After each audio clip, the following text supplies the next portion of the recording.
Hi. Hey everybody, welcome back to InnDaddies. Somehow this is our 100th episode. And we're blown away by the fact that we've done 100 episodes of InnDaddies so far. It's taken 2 years and 1 month. That's when we started it. Oh, really? Yeah. So what we're going to do is we've decided to celebrate this 100th anniversary episode. 100th anniversary episode. To celebrate this 100th episode by actually going through and answering some of the questions that we've received that we thought were kind of interesting or were representative of the majority of the questions that we get from people. So, over the past 2 years. So now we're going to lay it all on the line. Mm-hmm. We're going to get it all out. And I want to start out to the person that said I had terrible hair. I combed my hair today, okay? So. Explain, though, you're not, this is a good thing to start with. You're not always very interested in how you look. You are not a person who thinks about how they present to other people, right? I guess so. I don't wake up and put on... I wake up, put on shorts, and usually like a luminescent T-shirt, or like a bright yellow or orange or green. I have them all. That's his favorites. Yeah, and then that's how I start my day. And then, like in P-Town, I'm usually in flip-flops and shorts that are stained with bleach, and an old, Charm, or it used to be an old Southern Central T-shirt, and that's my day. Because I work for a living. And if they're not horribly soiled, he will put them on again the next day, or will save them because he knows he's going to be working on another project in another couple days. So consequently, sometimes you guys think that we are like using footage, or that we've reusing, that we shot things at the same time because you see him wearing the same clothes. But usually that's not the case at all. Usually he's just literally wearing the same clothes day after day. That's what I got. Yeah. That's what I got. And I wouldn't trade it for the world. Well, thank you. You guys are exposing yourselves to the world unnecessarily. You don't have to do this. There are people who really don't understand why we would do this, but they watch. So, Curt, why are we exposing ourselves to the world unnecessarily? Well, I think we expose as much as we want to. Like I've said before to you, no, I'm not doing that. Yep. And stuff like that. So, you don't see everything. You don't want to see everything. And for various reasons. Sometimes I don't think it'd be good content. Sometimes it's a little exposing. Sometimes it puts us in a less than wonderful light. So you don't see everything. I feel we're exposed as much as we want to be. Yeah. I completely agree. And it hasn't been to our detriment. We do get noticed once in a great while or whatever, but that's no big deal. And there's positives to doing it too, And I think we should be really honest and say that one of the big positives is that this is wonderful exposure for our business. Yeah. And we didn't really anticipate that, did we? We didn't see that. No, we didn't. We didn't see this channel as getting as big as it has gotten. The other aspects of this that is very selfish on my part is that I am at heart a creative person. I did music. I went to film school. I like to write. This fulfills a creative outlet for me. I don't paint as much as I'd like to simply because I don't have the time to step away and, sequester myself in a studio and paint all day. That's very rare. And I certainly can't do the music anymore for various reasons. So this is a creative outlet for me. And what's convenient is that all I have to do is turn on a camera. For me, this is fulfilling a big creative need that I have. And thank you for watching it and responding to it, because that makes it really fulfilling to me. And I do it for Cory. Thank you. Yeah. I'd be just as happy not doing this as doing He it. would. So He would. Yeah. So I do it for Cory. He loves it. It's art. It's art for him. If you look around where we're sitting, we're surrounded by Cory art. So this is just another thing that he's doing that we'll do for a while. Yeah. Until you get sick of us, I guess. So, yeah. Yeah. All right. Next question. I love your interactions with the local businesses and bars and restaurants in addition to what you're already doing. Could there be reviews or are there copyright issues? There are no copyright issues, but we aren't that kind of vlog. Even when we have traveled and stayed in other hotels, we generally always try to find the best in them. Or we might be critical at first of things, but then by the end of it, we're always coming out of that and discussing how it's actually a nice place to be.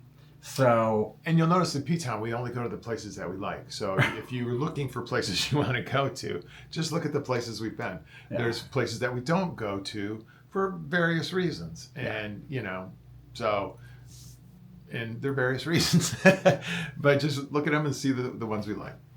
Did you already do a vlog about the history of your inns? I hope that you did. I did not see it.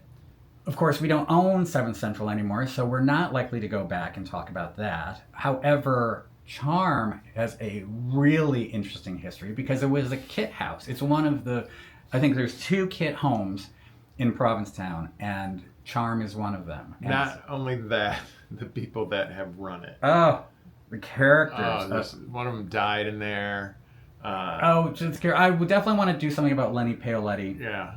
Who was one of the owners of Charm, and he was also a painter, and you've seen in previous episodes that we have some of his paintings. And I definitely want to talk more about him at some point. But maybe maybe we should do that as we because we're going to do some renovations in the next 2-3 years. Yeah. Maybe as we're doing that, we could do that because Charm is a really cool building. It's it really truly is.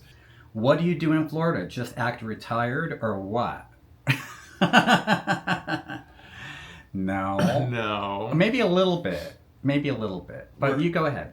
The businesses still go on. The bills still come in every month, and then there's other government stuff that comes up that I take care of. I do all the financial stuff, the government interaction, all the back house HR stuff. And we're also renovating our place in Florida. We've been doing carpeting, we've been doing painting, we're slowly working on the kitchens. I'm going to work on the cabinets when we get there. And then, also we've got a great little yard, and I love to play in our yard. And I'm also going to join the garden club in our little community. And you sound like an old retired fart. Yeah, so we are just retired. And you? I follow you. Okay. Okay. Why do you keep doing this if there's so much to complain about? Life is short, be happy. It's a choice. We do tend to bitch on occasion. I don't think we bitch a lot, but I think we are semi-intelligent people with, critical thought. It's gotten us a long way, and I think that we make observations, and what we found is that a lot of our observations are interesting to the majority of our viewers. However, not to all of them. A lot of people do not like us talking about stuff. And I always think to myself, do you watch any other vlogs? When I watch lifestyle vlogs, which is what this is, it's people talking about their lives and what they like and what they don't like and the problems that they have. So I don't know if these are just people who watch other sort of things on YouTube and don't usually watch lifestyle vlogs, but I don't think that we're that unusual. No. Are we? And then, I think it's, we show you probably it because we're going through the thinking, processing, critical thought, process. And there's times, there's things that don't make us happy. Like right now, the town of Provincetown does not make us happy. They're being jerks. So, we tell you guys about it because it's just something that's going on. It's really weird. You can't be Pollyannish all the time. No, but I don't know what this vlog or any lifestyle vlog would be about if it didn't present a viewpoint on things. Even the Brady Bunch weren't happy all the time. Right. The Partridge Family was never happy. Right. But yeah, right. Well, that's because of Danny. Yeah. Does Curt have ADHD perhaps? Okay. I think maybe a little bit he does. No.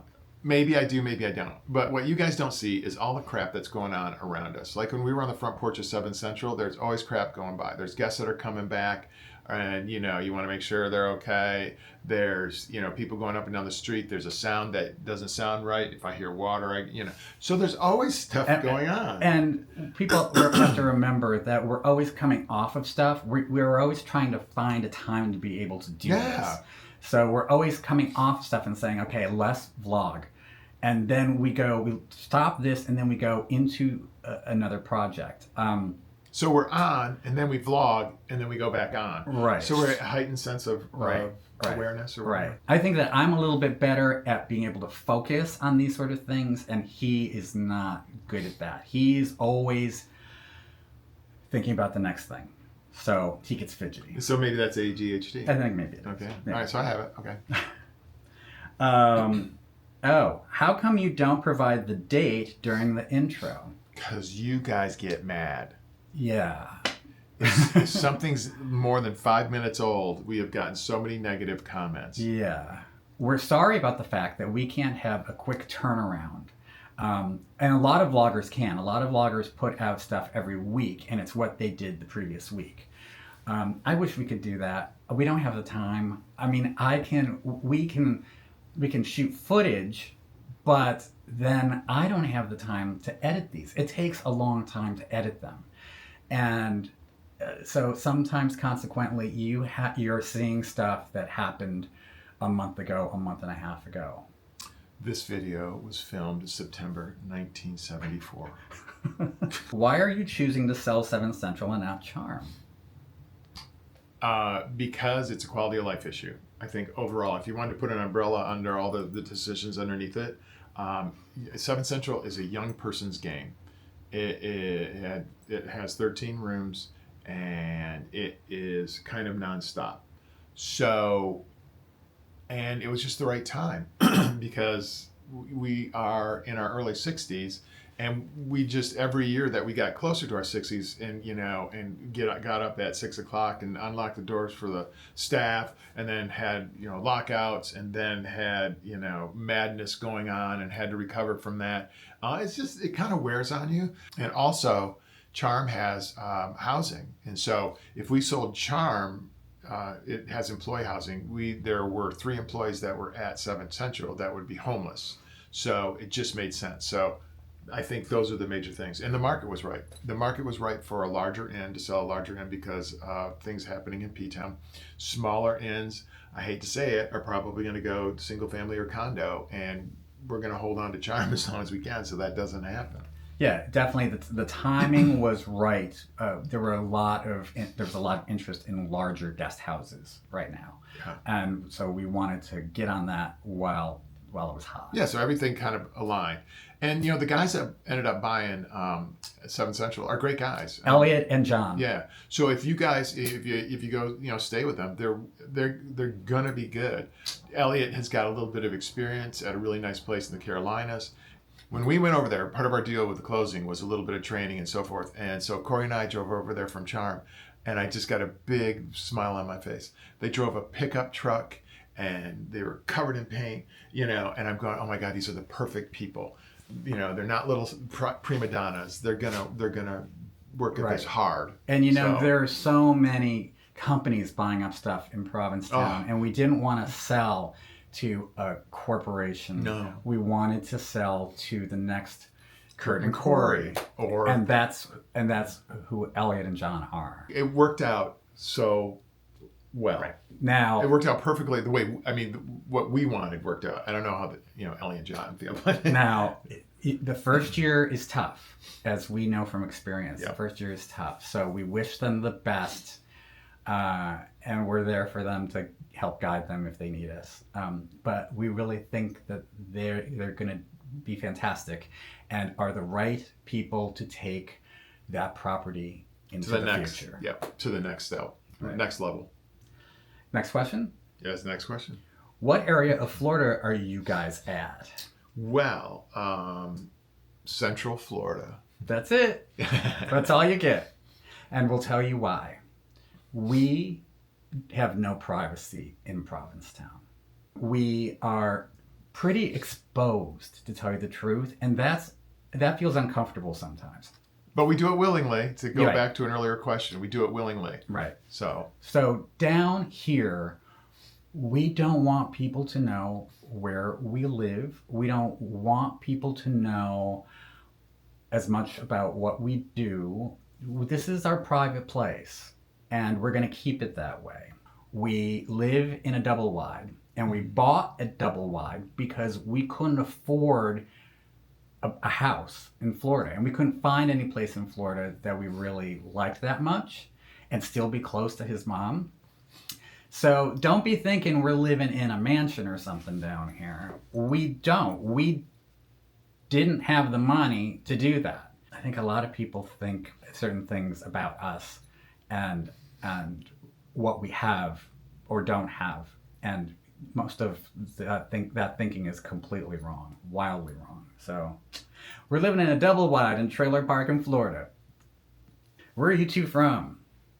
I'm from the Midwest. I'm from Grand Rapids, Michigan, and I spent my first, I don't know how many years there. Went to college at Michigan State and lived around there. And then out of college, I went to work for Universal Forest Products, and they put me out in Colorado. And at the same time, I was interviewing with a company called Foremost Insurance Company, and they ended up calling me up about a year later and say, "You still interested? And then here's what you're going to make, and we're going to move you to Pennsylvania." And I said, "Yep." And so I went to work for them for years and years, and I moved all over. I'm from upstate New York, central New York, cow country. And I went to school at Ithaca College and studied film production and photography. And after that, I moved to Boston, and I did not get a job in film or doing photography. And instead, I started working for a not-for-profit that at the time was called Elder Hostel. And it later in the game, it changed its name to Road Scholar, ROAD Scholar. And I moved my way up from being on the call center staff to becoming Associate Vice President of Operations during my time there. It's a wonderful company, and if you don't know about it, you should look into it.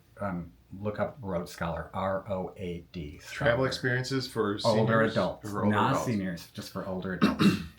All over the world, all kinds of experiences. I loved working with them, and I'm so glad that I got to do something in my life that helped other people and brought joy to other people. That's what Road Scholar is all about. That's what it's all about. So I was very, very happy to be part of that organization. And now we own a guest house in Provincetown. We've been together 31 years. Yes. I'm curious about Florida and the anti-gay stances. How is it living there? Well, without revealing where we are, we live in a bubble down here, much like Provincetown. But, Cory will probably get into this more. I mean, if we sought out the anti-gay areas, I'm sure we could find them. In Massachusetts. In Massachusetts, too. But it's all your mindset. Everybody, like when we tell people that, we spend winters in Florida, and our friends in Provincetown, they go, why would you, the political, whatever, it hasn't dribbled down to us. We haven't experienced it. No, it's definitely out there. But listen, no matter where you go, there are going to be lovely people and there are going to be horrible people. Yeah. And you find that everywhere. There are red parts of Massachusetts. Yeah. We happen to live in we don't even really live in a blue area. Cape Cod goes red. Yeah.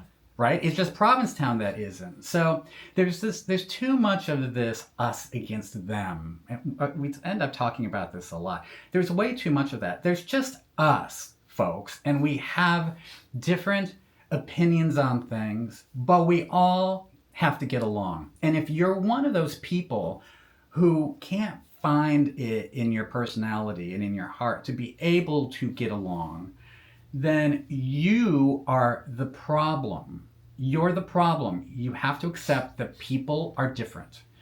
And in Florida, we receive the same sort of reception that we receive in Massachusetts. Yeah. It has never been any different. We were just at a Lowe's yesterday, in fact, and the checkout person saw that we had a Wells Fargo bank card that had a pride flag on it, and she said, "Oh, I love that." And then she started pointing out that she had a pin on that had a pride flag, and she says, "I'm an ally." And of course, then we told her about our InnDaddies vlog, so hopefully she's watching right now. Yeah. I do understand perhaps boycotting areas because of the politics in that area, but not everybody in those areas agrees with those politics. You know, everything is shades of gray. So I completely understand people who say, I'm not going to give my money to Florida right now. I get that. I get that. But just realize that if you come to Florida, the majority of people you're going to run into are absolutely lovely people. You both seem to love Provincetown so much. Why the rush to close up and go to Florida? I'll just say it for me. I hate P-Town in the winter. Here's why. The weather, okay? And it's dead. You know, P-Town, everybody jokes, P-Town is a drinking town with a fishing problem. That's really evident in the winter. And, you know, that's just not how we kind of live our lives. So it's dead. There's nothing to do. So we'd rather go to sunshine, get a little bit of tan. We got, where we live, we have more friends down here than we have in P-Town. And DJ's here. So, yeah, we're in a hurry to get out of there. But we're also in a hurry to get back. Yeah. You know? Yeah, after a certain amount of time, we start really missing Provincetown. But remember that for us, Provincetown is work. It's not fun for us in Provincetown, unfortunately. And I wish we had been able to find a way, and maybe we still can in the future find ways to make Provincetown more fun for us. But we live at our business in Provincetown. There's never any time off. So, and that's day or night. There are lockouts. There are guests who have problems that you can be woken up by. And people are going to say, why do you live there? It is literally a town ordinance that you have to have a manager who lives on the property. So instead of hiring somebody to do that, for all these years, we've done it personally. Because this, you know, the reason we've done it personally, this was also an investment for us. We didn't retire and then go buy some guest houses. Right. This was an investment so we could retire. Right. So we worked it, and we worked it hard. Right. But you know, we get comments all the time from people who say, "Stop, you're crying. It's just a job." Blah blah blah. It is a job that's 24 hours a day for 6 months of the year at least. And we took every dollar we had to buy 7 Central. Literally every dollar we had. So failure was not an option. Right. You know, was not an option. And we lucked out with Charm because that was right place, right time, right banker. So we were able to pick that up. So, and we would have kept going if COVID didn't stop. We could have had another one. It is an investment. Yeah. Charm is still an investment. Yeah. I think that if anybody wants to own a bed and breakfast, and if you're running it yourself, know that it's a 24/7 commitment. And like us, in Provincetown, you only have a certain amount of time in the year, because it's a resort community, to be able to make your money. And so you just have to be on. So the reason we're so eager to, it seems like we're so eager to get out of Provincetown, is because we're desperate to finally relax and reconnect. And when we come to Florida, we laugh because our friends down here know that for the first 2 weeks that we're down here, we're pretty much just staying in our place. Mm-hmm. We're not going out. We're not woohooing. We don't want to see anybody. We just need to kind of just chill and zone out for a while. And here's the other thing. I don't know if we have a money question coming up too, because people have been a little not snarky about money. Like, aren't you part of the rich problem? You don't make money when you own these guest houses. You make money when you sell these guest houses. And more importantly, you don't make money on real estate when you sell. You make money on real estate when you buy. That means you buy at a good price and you sell at a good price. We're not rich. We have assets, but they're locked up.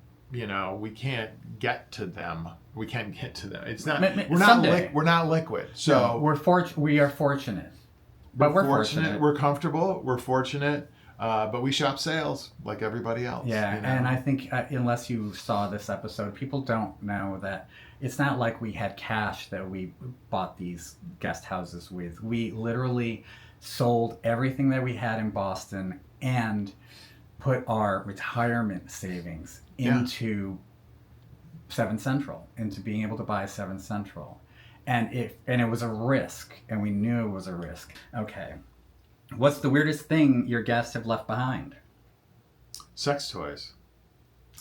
And a gentleman once left us a Viagra. Yeah. Well, that was a gift. That was a gift. Yeah. But people leave douches and sex toys. Yeah. A lot. And once in a while, drugs, but not very often. Well, you can buy pot in Provincetown. There are a bunch of dispensaries, but people don't think that when they go to leave, that if they're flying, they can't take it with them. So they just leave it there. And amyl nitrate, poppers. Yeah. And candy and fudge. People also tend to come to Provincetown and overbuy. So they'll end up with a pound of fudge and they're like, I'm not carting this home. Or we've also been given clothes. Yeah. Most of my wardrobe is left behind clothes. Yeah. Mention was made of Cory's music career. What have I missed in the vlogs, or is that a story waiting to be told? It's kind of a story waiting to be told, but the short version of this is that I, between the years of 2004 and 2010, had a quasi-successful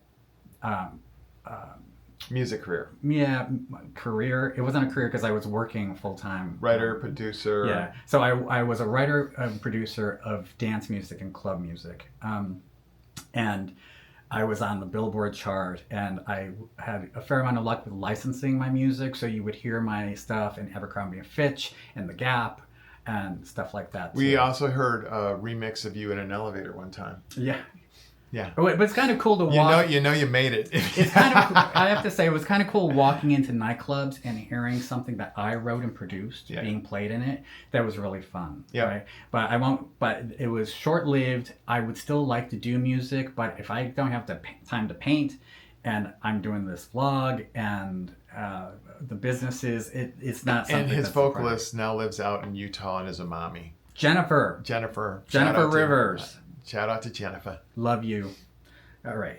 You guys are hilarious. I love the giggles. I love InnDaddies. Have you thought about making merchandise? Yes. All the time? Yes. Yes. Okay. Give the short version of why we aren't doing merchandise. Okay. We formulated our company using our 401k money and our own personal funds. So when we did that, we used something called a rollover business startup, where you can start your own 401k company and then use that money to invest in whatever you want. When you do that, you're subject to numerous rules, and one of them is called self-dealing and self-betterment. So we can't do anything that betters us as investors or self-deal. Like if you own your own company and you're a sole proprietor, you buy a company car.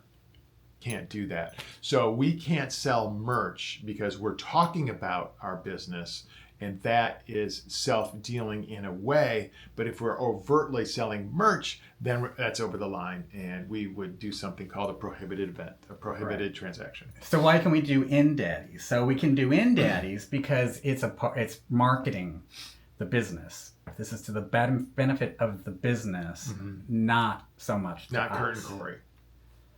So it can't benefit us as business. Now, we are going to get rid of the C Corp in the very near future and go to an S Corp, and then that's when we'll get into merch. And that'll happen within 12 months. Yes. And that's another story. Yeah. Lots of stories coming. Does Spooky stay at 7 Central during the off season to ensure its safety, especially with nor'easters and such? Yes, he has in the past.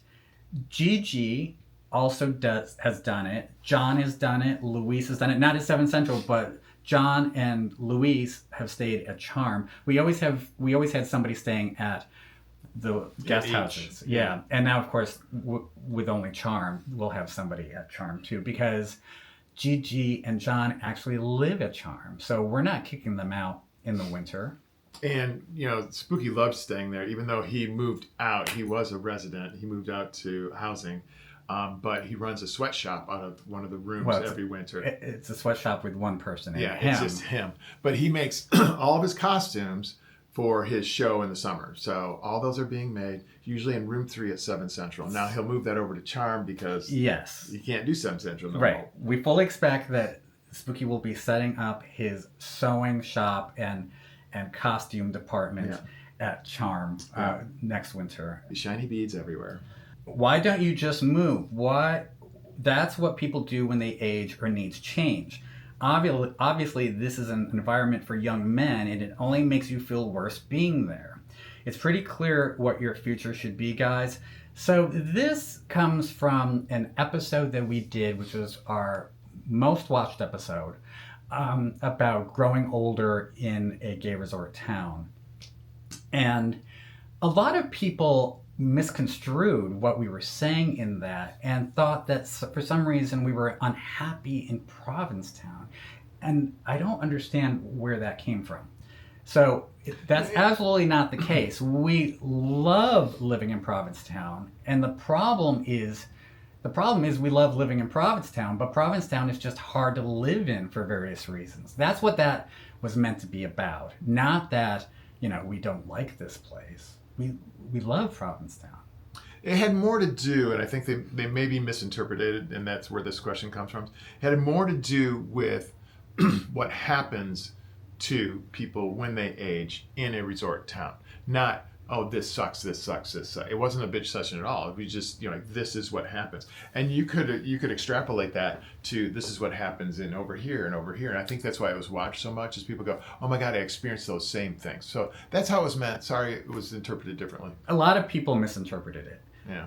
But also, the majority of people got it completely and thanked us for talking about it, because a lot of people all over the country are experiencing the same thing. Same thing happens when gay guys get a little older. Right. Who's the top?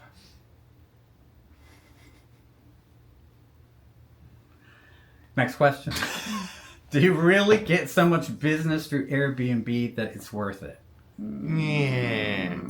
What do you call these, TPAs or something like that? OTAs, online travel agents. Okay, we're going to say this one more time. They all suck. I don't. When you guys use them, just realize you're paying a commission. You look at directly online on our site, and the room is, say, $100. Okay? If you go on Expedia, it's going to be $118. So if you still want to use Expedia, Booking.com, and it's a little bit less with Airbnb, go ahead, but you're going to pay more. Yeah, and I know that a lot of people use them because there are they pass along freebies, kickbacks at sometimes and stuff like that, which people like, and they think that it's more convenient because everything's just, but everything isn't listed there, and the information isn't always correct. We have more miscommunications with Airbnb and Expedia people than we do with direct bookings, and really, it's only a matter of time before we have to perhaps say goodbye to working with them. We will say goodbye to them. They're huge pains in the asses. Please book direct. And always do this with small businesses. If you know you're going to be staying at, I would say, anything that even might be privately owned and not owned by a company or corporation, contact them to book directly. Really, please. And when we can, we will be getting rid of all of them. If you own multiple guest houses in Provincetown, wouldn't you be part of the rich you speak of? No. As we previously stated, no. You don't make money when you own these things. You make money when you sell these things. And the money you make is on any appreciation. If you owned a home and you sold it after it appreciated. And then with that, then you have these huge capital gains things. So you have to like it, love it, whatever. And this is how you want to spend your time and in your investment dollars, or it will not be worth your while. None of the innkeepers in Provincetown are rich. None of them. Not if they currently still own their guest houses and are working them. And so that's a big. We get that sort of comment a lot, and it's so irksome. You know, I'd say 99.9% of the people that are watch this site and write comments and stuff are wonderful. But you do get a keyboard warrior every once in a while. Yep. Yep. Move on to the next one. Trolls, and they usually, I think that's part of the fault of the YouTube algorithm, because the algorithm will start feeding your video to different people to see whether they like it, right? And it doesn't always do a good job of picking the right people. No. Sometimes it does a really bad job. I mean, we've gotten some really horrible comments, but we're not the only ones. All lifestyle vloggers get them. So one was about my hair, and it's just part of doing this. I think we're done. I think that's it. There's other questions, but they're not as good as the ones we just answered. Yeah. And then, we'll have another 200 episode question answer. And sometimes we just sit down and do these Q&As because people like them. And we also will do more live shows. Yeah. And that gives an opportunity as well to answer your questions. Curt, what would you like to say to people? It's been a great ride, and we're going to continue to do it for a while. We'll keep doing it if you guys keep watching. And we're spending the summer in Florida, so watch that with us. It's the first time we've ever been in Florida during the summer in our entire lives. And we're going to be closer to Curt's mom. But also, not only that, but we brought 3 staff members with us to Charm when we sold 7 Central. And Charm only has 7 guest rooms, and so with 3 staff members, we're really overstaffed. And they're all experienced, they're all fantastic, and we trust them. And so we decided, you know what, if we're ever going to have a year where an opportunity to go and spend more time with your mom at this point in her life and to see what Florida's like in the summer, this is going to be it. So we're calling this our gap year, because when we go back, we are going to start doing some pretty big changes to the infrastructure of Charm, the guest experience of Charm, and perhaps even the concept of Charm is going to change. Kicking around an idea. When will we turn off? I don't know. Yeah. I don't know. If we do the new concept, it's really freaking cool. We were going to do it with a 3rd guest house, but again, COVID killed that. So it might be too much. Yeah. It might be too much. So we'll see. All right, everybody, thank you for following us. Thank you for sticking with us. If you don't like us, don't watch us. Go away. Yeah, go. Shoo. We'll be back. We'll be back next week. Is more of spring in Provincetown, and soon you will be going to Florida with us. Oh my God. Isn't that everybody's dream to go to Florida in the summer? We're crazy. All right. Okay. Bye. Bye.